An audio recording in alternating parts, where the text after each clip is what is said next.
น้องเสียงเนาะมอบเวทีนี้ให้แกทาง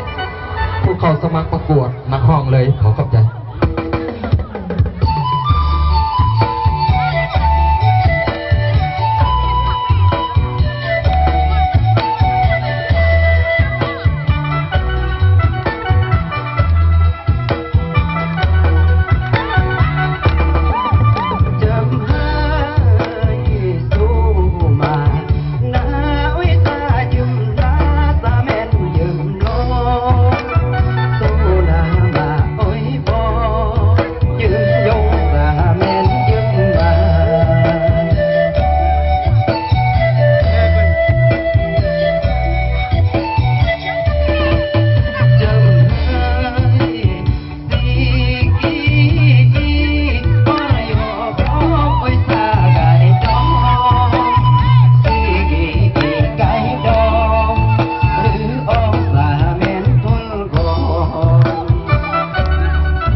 ได้หลายท่านเอามาปัดพิธีกรได้ด้วยจะป้อนลงไปนับ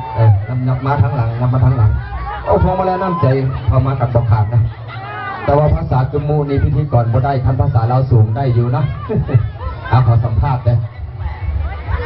โอ้ยมาทางซ้ายมาทางขวามาทางขวามาทางซ้ายพิธีกรจะได้ยับยั้งง่ายหนีบัดนี้พี่น้องหมดเงินได้แต่เงิน10,000ห้องเพลงพาไปเยี่ยมยามทางแข่งบริกรรมใจเอาสัมภาษณ์เด้อนะเสียงเพลงวางตีนี่เป็นเสียงเพลงยกกล้ามกอกทักแต่เป็นภาษาลาวให้ฟังเด้อไปตามพักน้ำพาไปตามพักน้ำพาโอ้ยพี่น้องนะอันนี้แหละเพิ่นว่าลาวเขาทุกมื้อนี้ย้อนมีพักน้ำพาพักปัญหาวิสาการให้หุงนะเห็นแจ้งพักเพิ่นแต่งทางให้ชาวลาวได้ตามใจไปสุขความบางแจ้งแย้งทางเข้าสู่สมัยมั่นใจจักเปอร์เซ็นต์ประกวดนางห้องทรงมาแล้วน้ำใจไหลไอ้เบารูปรอ100%ขอเสียง100%นะคือตบมือคือผ่าเนาะ